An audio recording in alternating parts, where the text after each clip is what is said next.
भगवान् भूत-भावनः kāla-rūpo avatīrṇo syām abhāvāya sura-dviṣām so adya mahārāja bhagavān bhūta-bhāvanaḥ kāla-rūpo avatīrṇo syām abhāvāya sura-dviṣām सोऽयम् अद्य महाराज भगवान् भूत-भावनः kāla-rūpo vatīrṇo syām abhāvāya Matajis.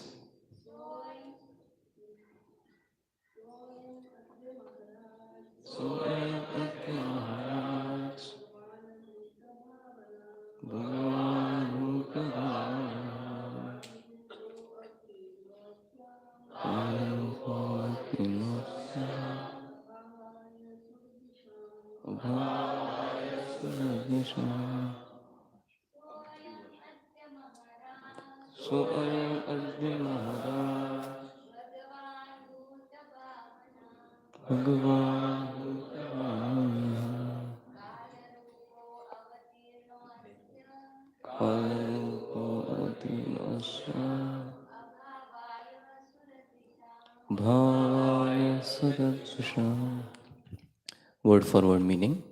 Saha, that Supreme Lord. Ayam, that Lord Sri Krishna. Adya, at present. Maharaj, O King. Bhagavān, the personality of Godhead. Bhūta-bhāvanaḥ, the creator or the father of everything created. Kāla-rūpo, in the disguise of all devouring time. Vatīrṇo, descended. Syām, upon the world. Abhāvāya, for eliminating. Sura-dviṣām, those who are against the will of the Lord. Translation and purport by His Divine Grace, A.C. Bhaktivedanta Swami Srila Prabhupada. Srila Prabhupada ki jai. Translation. That Supreme Personality of Godhead, Lord Shri Krishna, in the guise of all devouring time, kāla-rūpo, has now descended on the earth to eliminate the envious from the world. Purport. There are two classes of human beings, namely the envious and the obedient. Since the Supreme Lord is one and the Father of all living beings, the envious living beings are also His sons, but they are known as the asuras. But the living beings who are obedient to the Supreme Father are called devatas or demigods, because they are not contaminated by the material conception of life. Not only are the asuras envious of the Lord in even denying the existence of the Lord, but they are also envious of all other living beings. The predominance of asuras in the world is occasionally rectified by the Lord when He eliminates them from the world and establishes a rule of devatas like the Pandavas. His designation as the Kal in disguise is significant. He is not at all dangerous, but He is the transcendental form of eternity, knowledge and bliss. For the devotees, His factual form is disclosed, and for the non-devotees, He appears like kāla-rūpo, which is causal form. This causal form of the Lord is not at all pleasing to the asuras, and therefore they think of the Lord as formless in order to feel secure that they will not be vanquished by the Lord. Srila Prabhupada ki jai. ॐ अज्ञानतिमिरन्धस्य ज्ञानाञ्जनशलाकया चक्षुरुन्मिलितं येन तस्मै श्रीगुरुवे नमः। श्रीचैतन्यमनोभीष्टं स्थापितं येन भूतले स्वयं रूप कदा मह्यं ददाति स्वपदान्तिकं। वन्देऽहं श्रीगुरोः श्रीयुतापदकमलं श्रीगुरोन् वैष्णवांश्च श्रीरूपं साग्रजातां सहगण रघुनाथान्वितं तं सजीवं साद्वैतं सावधूतं परिजनासहितं कृष्णचैतन्यदेवं श्रीराधाकृष्णपादान् सहगण ललिता श्रीविशाखान्वितांश्च नमो ॐ विष्णुपादाय कृष्णपृष्ठाय भूतले श्रीमते भक्तिवेदान्तस्वामिन् इति नामिने। नमस्ते सारस्वते देवे गौरवाणी प्रचारिणे निर्विशेषः शून्यवादी पाश्चात्यदेशतारिणे। नमो महावदान्याय कृष्णप्रेमप्रदायते कृष्णाय कृष्णचैतन्यनाम्ने गौरत्विषे नमः। हे कृष्ण करुणा सिंधु दीनबंधु जगतपते गोपेश गोपिका कांत राधा कांत नमोस्तुते। तप्त कांचन गौरांगी राधे वृंदावनेश्वरी वृषभानुसुते देवी प्रणमामि हरिप्रिये। वाञ्छाकल्पतरुभ्यश्च कृपा सिन्धुभ्य एव च पतितानां पावनेभ्यो वैष्णवेभ्यो नमो नमः। जय श्री कृष्ण चैतन्य प्रभु नित्यानंद श्री अद्वैत गदाधर श्रीवासादि गौर भक्तवृंद। हरे कृष्णा कृष्ण कृष्ण हरे हरे हरे राम राम राम हरे हरे। मुखं करोति वाचालं पङ्गुं लङ्घयते गिरिं यत्कृपातमहं वन्दे श्रीगुरुदीनतारिणम्।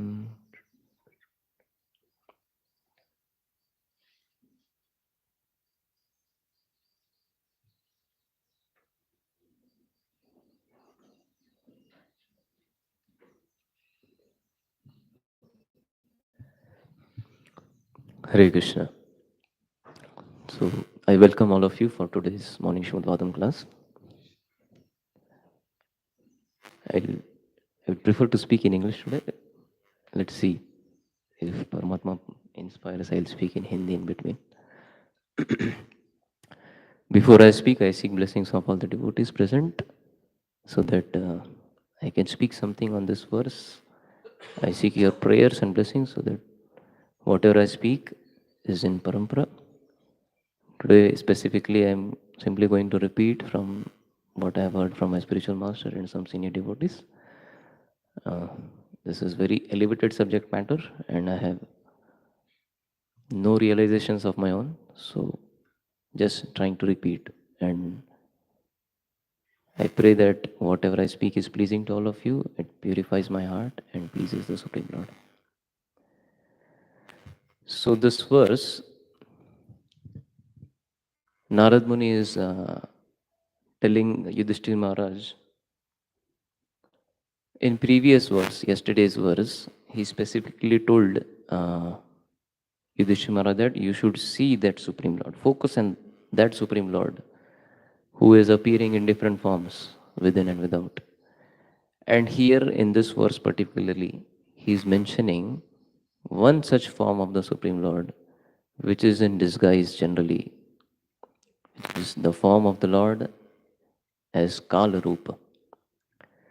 So, and Prabhupada writes in the purport about how there are two different type of living entities. Even the Supreme Lord is the father of all those living entities, but based on their reciprocation with the Lord, they perceive the Lord's form of kāla-rūpa as dangerous and as non-dangerous. So we'll be discussing more or less on this particular aspect of Lord as being kāla-rūpa and how practically every living entity in this world is reciprocating with the Lord through that kāla-rūpa. So In Bhagavad Gita, we know this verse, ye yatha mam prapadyante tam tathaiva bhajamyaham mavartmanu vartante manushya partha sarvashah. Krishna tells in Bhagavad Gita that Lord reveals himself to the living entity according to the particular approach they make, according to the particular consciousness they have. Based on that particular consciousness, the Lord reciprocates. So, in every situation of our life, we are reciprocating in one way or other with Krishna. So, materialistic people, they receive all the benedictions, all the gifts which are present in the nature, which are nothing but the energy of the Lord, but they have no gratitude for receiving those benedictions from the Supreme Lord. So Krishna explains everything is coming from him. Aham sarvasya prabhavo matta sarvam pravartate. So through Krishna, everything is being obtained. Whatever we see, Krishna is giving us vision. Krishna is giving us objects to see. Krishna is giving us ears. Krishna is also giving us the sound vibrations to hear. So whole setup is being made available by the Supreme Lord himself. And through all these senses, through mind, and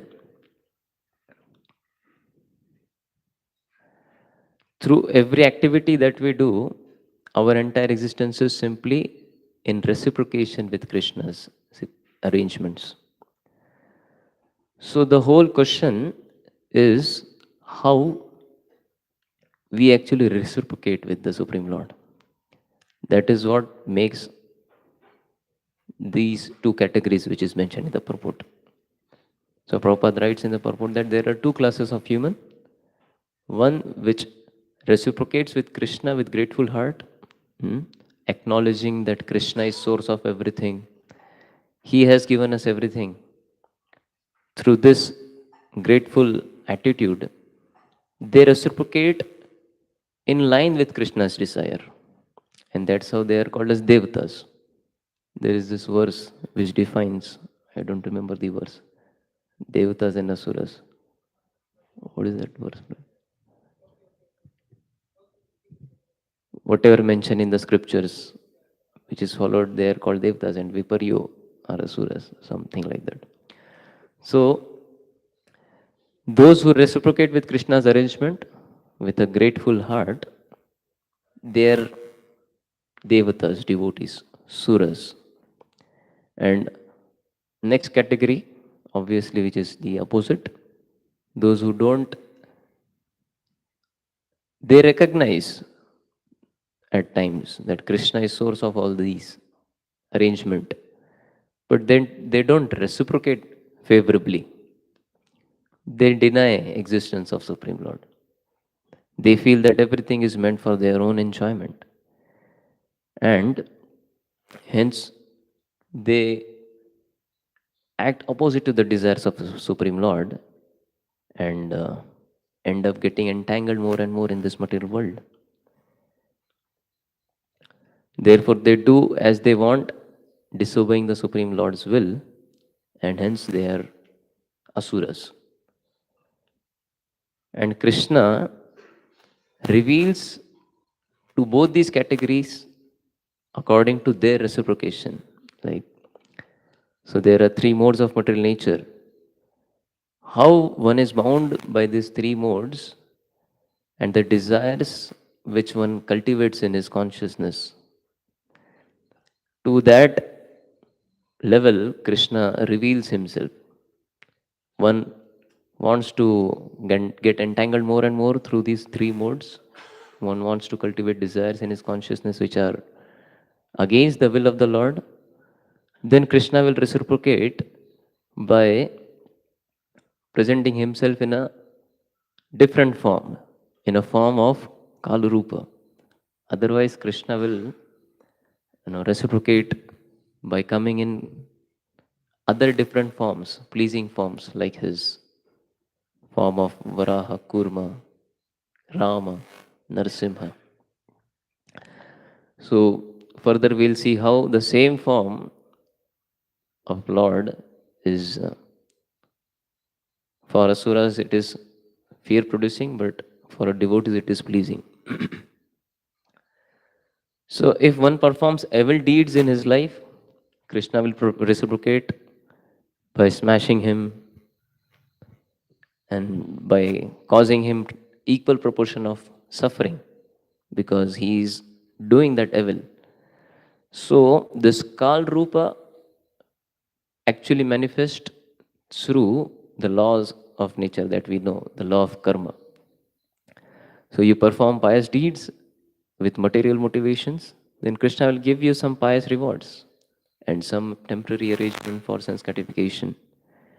And if you perform evil deeds, Krishna will accordingly make you suffer.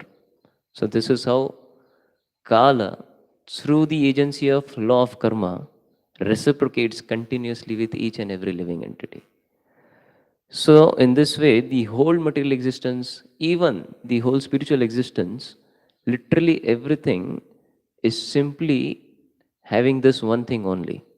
That is the reciprocation of the living entities with the Supreme Lord based on how they approach Him.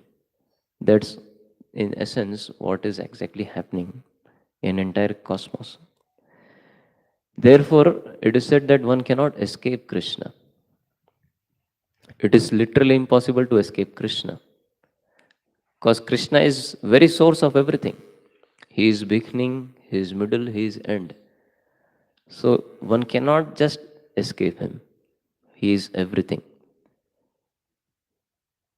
And therefore, one who is in ignorance, who is in avidya, he does not have this awareness that Krishna is everything.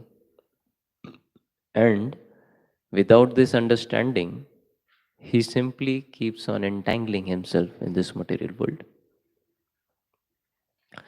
So, specifically, this part of having this awareness that everything actually in our life is nothing but the reciprocation of Supreme Lord, this knowledge has to be cultivated. It is most important knowledge that one should cultivate. However, in present age, we see literally every education society, all colleges, all universities, they simply teach only one thing, that is avidya. Their program of educating people is not only giving them idea about Supreme Lord and His presence everywhere, rather they're taking them away or making them think that everything is based on our own abilities. We are what are the controllers. Yeah. So this is simply avidya, and one simply gets more and more ignorant by cultivating such avidya. So I was telling in this lecture that this is their only legal right to teach people simply avidya. They don't have any legal rights of teaching no religion. He was explaining that how in the name of secularism people systematically avoid teaching vidya that Krishna is everything, that everything rests upon him, and they only legally allow this spreading of this avidya. And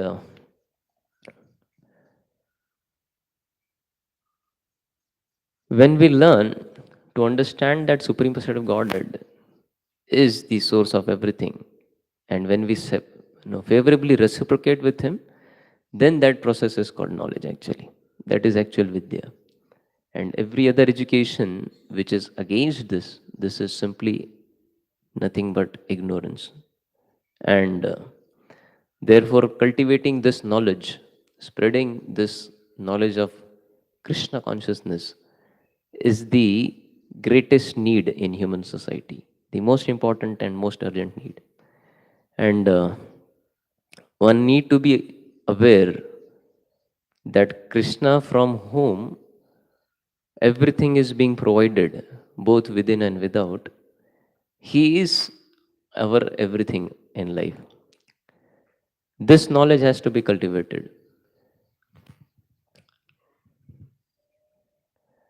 So, this class of men who are teaching this avidya in so-called education societies, the scientists and all, are telling how that they, although being asuras, receive everything from Krishna and use those same things only to insult Krishna. And therefore, they end up getting punished by Krishna. So it is explained here that Krishna is like father. In the purport, Prabhupada is mentioned, Krishna is like father. And even though there are envious souls who are asuras, the father reciprocates with them out of love. So, if a father punishes a child, it is not that the father is envious or like in some lectures, even Chaitanya Charan Prabhu tells that many religions, they have this concept of God that he is a fear producing and always punishing. He is sitting on a judgment chair and judging everybody. He is not kind of a sadistic person who likes to give pain to others and through that pain of others he enjoys. It's not like that. Supreme Lord, out of great love for the envious people, he punishes them so that they are rectified. So all the miseries in this material world are punishment of God to rectify us from our own misbehavior. So like child, whenever he is punished by the father does not enjoy that painful condition of the child. But father understands out of mercy, he wants to rectify his child so that in future he will remain happy. He will. So we know this story how there was one boy who stole a pencil in school and his mother didn't tell anything. So gradually this bad habit developed and eventually he became a great thief. And once when he was caught uh, by the law, he was awarded long-term imprisonment. So then he was asked, do you have any wish before going to jail? He said, I want to meet my mother and tell her something in her ears. So because he was handcuffed, he thought some way I want to harm her.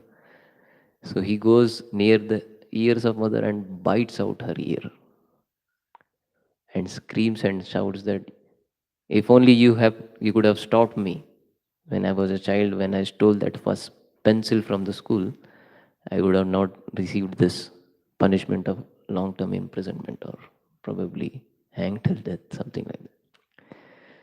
So the punishment that parents give to the child, they are not out of envy or uh, some revenge. It is just out of love to rectify the child's misbehavior. So Krishna, in order to fulfill the desires of asuras, who do not want to surrender to him, who do not want to acknowledge his supreme existence, he appears before them in this form, in this disguised form, where through the agency of Kala, he gives them different sufferings. So, Lord says that, oh, this is what you want. You do not want my existence. So I'll appear in front of you as Kala. I disguise myself as time, as Kal, and then you will not even recognize that I am there, but I am acting upon you. So, this all devouring force is nothing but God Himself. So, Krishna tells in Bhagavad Gita, Kalosmi lokakshayam pravrutto. So, He is controlling everybody's lives at every moment. But we do not see it. This kāla-rūpo, even devotees, they don't perceive it so, clearly. I was telling when Arjuna requested Krishna to reveal the Virat Roop, Krishna revealed to the whole world through this wonderful pastime how he is personally the time.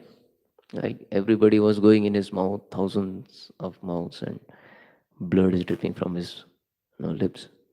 So Maharaj said that even though this whole pastime happened, we read it in Bhagavad Gita, but we are so dull that we don't see Krishna as this actual phenomenon of time. We are seeing people are dying, people are getting older, people are getting deceased. So we think that, oh, this is law of nature. Maharaj was saying, this is law of nature. तो प्रकृति का नियम है, ऐसा होता है, ऐसा होने ही वाला है. But behind that law of nature, it is the time which is acting. It is Krishna who is acting as the agency of time that we don't perceive. And therefore, many people, they end up not reciprocating properly through such situations. So, on the battlefield of Krishna, Kurukshetra, Arjun saw himself that Krishna was standing in front of him in the form of Kala, and he was devouring all living entities. So, it is not that this world by law is made in the way that everything is destroyed. So it is just a phenomenon, but actual reason, actual cause, like Prabhupada is mentioning the purport, this word, kāla-rūpo, this kāla-rūpo is causal form of the Lord. So that form of the Supreme Lord in form of Kal itself is actually causing everything to happen. So moment after moment, everything is getting destroyed. And therefore, when devotees recognize this properly, then they are not afraid out of time, like because of time. So because they see that even behind this so-called dangerous form of Kala, the Supreme Lord, the most beautiful Sachidananda Swarup, Krishna, he is there. And who, out of love, friendly reciprocating with every living entity in a friendly manner. So, here, so materialists are scared to death, right, of time, but devotees, they are not. So two analogies can be mainly this. Whenever this discussion of kāla-rūpo analogy has to be expressed. Analogy of, yes, cat holding a kitten or a mouse. So Maharaj also gave another analogy. They say a father wants to play around with his son and he disguises himself as a monster, wearing some mask or something. He disguises himself as a monster and wants to tease the child. So if the child does not recognize this, behind this monster is actually my father, then child will become fearful, afraid, and start screaming, crying, asking for help.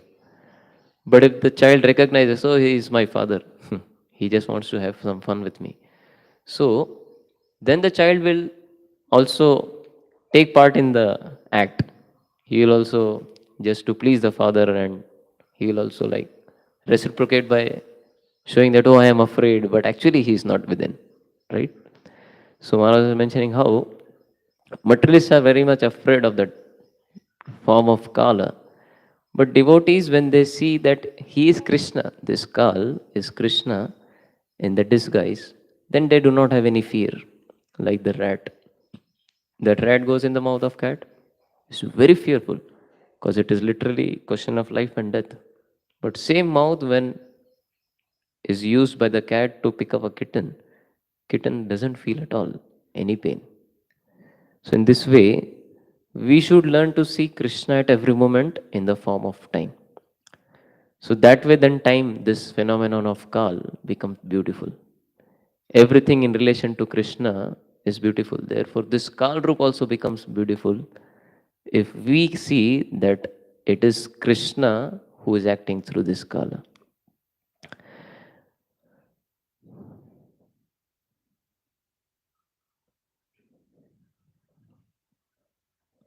So until we realize that this beauty of Krishna, this transcendental of Krishna in this world is appearing as the kāla-rūpo, everything that we see in this world will be bewildering to us. So the beautiful things that we see in this world, they simply agitate people's mind. And when they see something ugly, they become disgusted. And that also bewilders everybody. So every phenomenon that is happening in this world, it may end up bewildering a conditioned soul or a materialist if he doesn't recognize that this is all nothing but the uh, event carried out by the Kala. So the whole every jiva actually is continuously accepting something, rejecting something, is hankering, lamenting. Continuously, this play of duality is going on. So always bewildered in this duality, one remains in the agitated state of mind. He is longing for something, is lamenting for something. But when one sees that, oh, Krishna in the form of Kal knows everything, and whatever comes in my life is the arrangement of Supreme Lord through Kala, and he knows the best what I need, then one will also rise above this duality.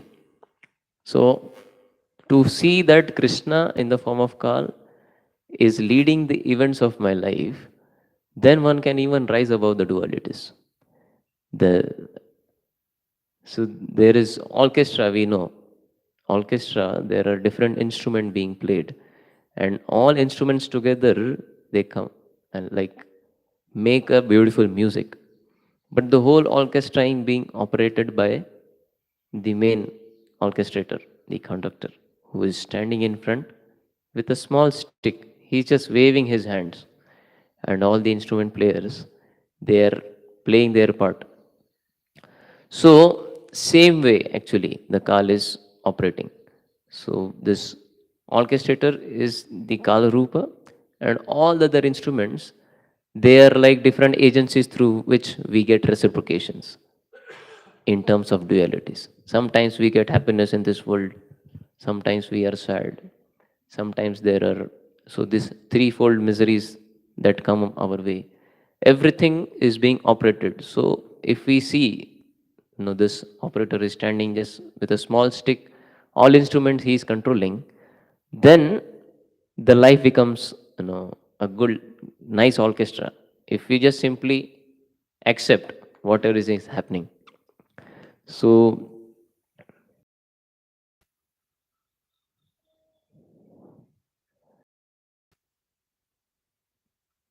Maharaj was telling, therefore, this Krishna consciousness is most sublime process of recognizing Krishna.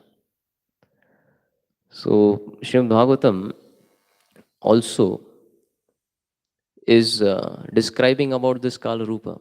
Like in Bhagavad Gita, Lord himself shows his Virat Rupa, and even Srimad Bhagavatam, even though it is known for being a Paramhamsa Samhita, Amala Purana, which is relished by pure devotees, and their relishment is in blissful pastimes of Krishna. Still, in this Amal Puran, there is so much description of this, cosmos, this Virat Rupa, this kāla-rūpo. Why this is so? Because unless we understand this truth about Krishna, there is no very less chance that we can see Krishna. Like we know this concept that one has to first understand greatness of Krishna. So this is very important. Unless we recognize Krishna in our daily lives in this world, how he is acting, every event that is being carried out through the agency of time, it is Krishna personally acting. He is the supreme controller of everything and all pervading influence of our lives. Then we will not be able to live in this world with proper consciousness. Like many people have always this atheistic attitude towards the Supreme Lord. Their only, their life goes on with criticism. Oh, why so much miseries? Why so much suffering? So they don't see in a proper perspective how Krishna is making them ready. So one may think of wonderful pastimes of Krishna in various avataras during Katha. So Maharaj telling, Jai Shri Nitai Gaur Chandra Bhagwan ki Jai.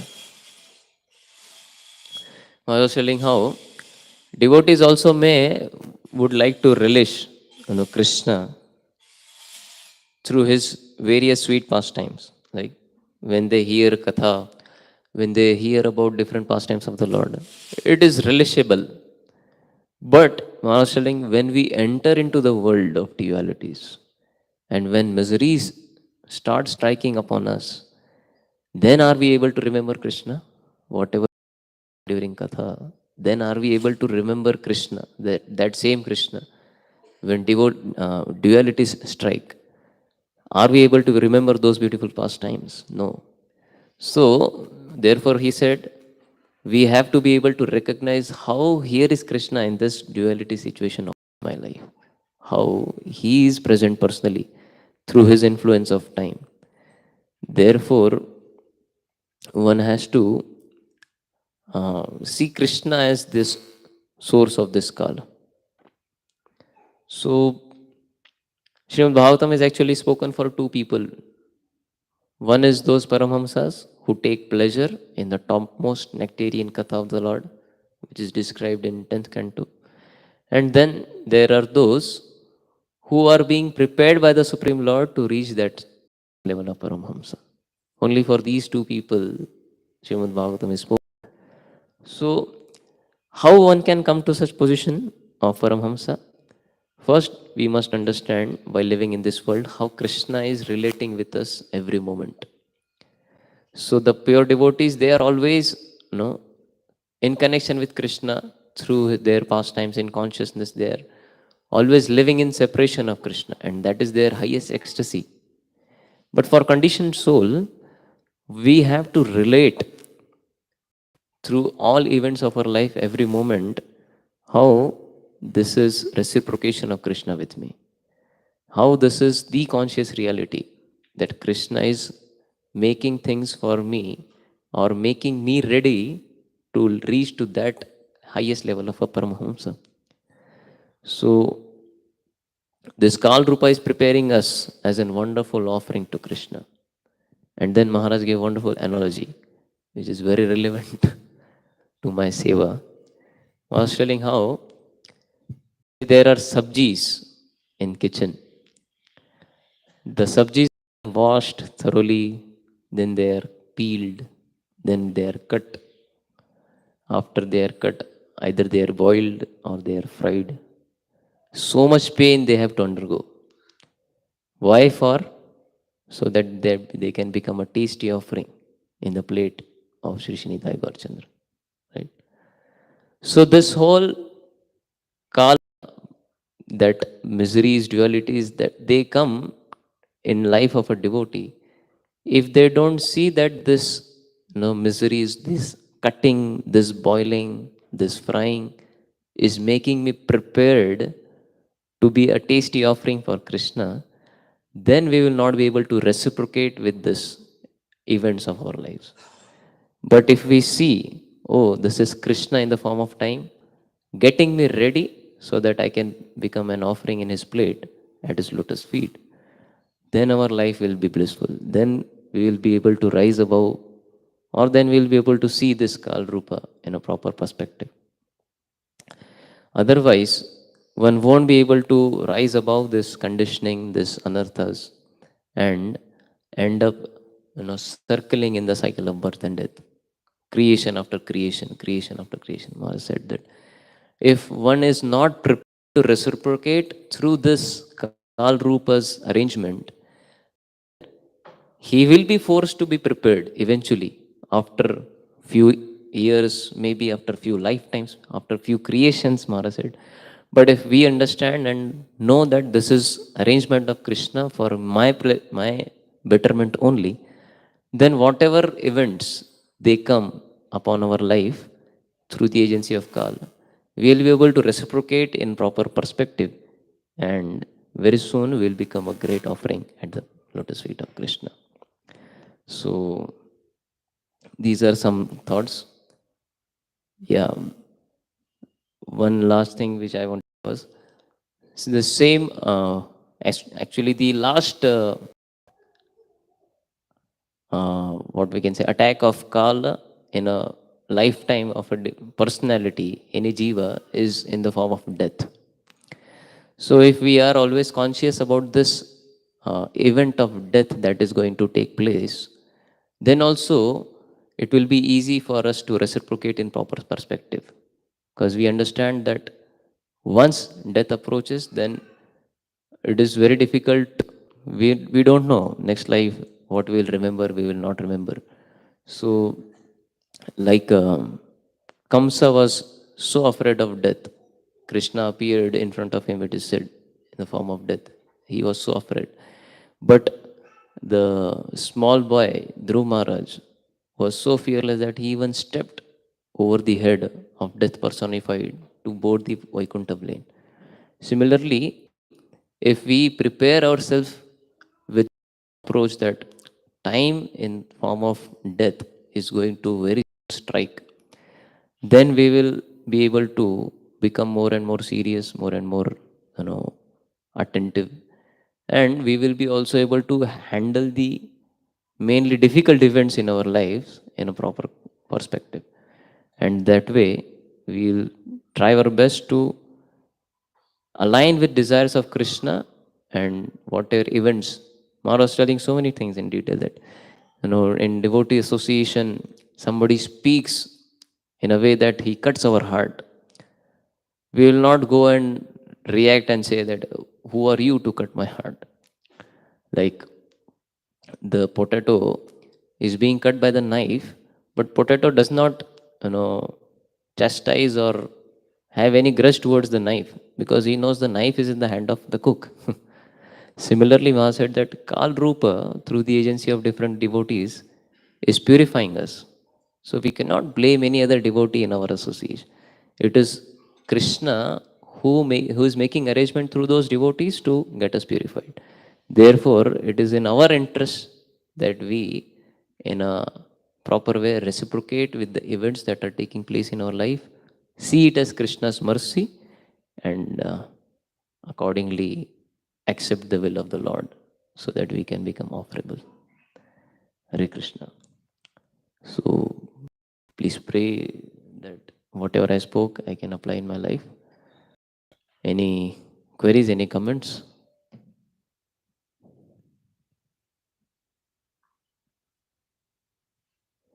So there was a question in this lecture, at the end of this lecture.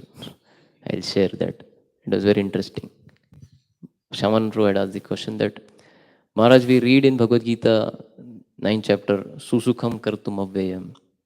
And we even hear in this song that Kevala Ananda Kanda. But from this description of kāla-rūpo, it seems that the life of a sadhaka or even life of everybody is simply boiling, smashing, cutting, frying. So how can we understand that this life of devotional service is susukham kartum avyayam? So Maharaj in essence answered that it is only till the time we are not ready to surrender, we will feel that these events are giving misery or suffering. Otherwise, if we are surrendered, if we have right consciousness, if we are connected with Krishna's interest properly, Krishna's desire properly, then even this so-called miserable situations will appear to be blissful. Hare Krishna. Grantra Srimad Bhagavatam ki, Srila Prabhupada ki jai, Samaved Gaur Bhakt Vrinda ki jai, Nitai Gaur Premanande, Hari Hari. Thank you very much.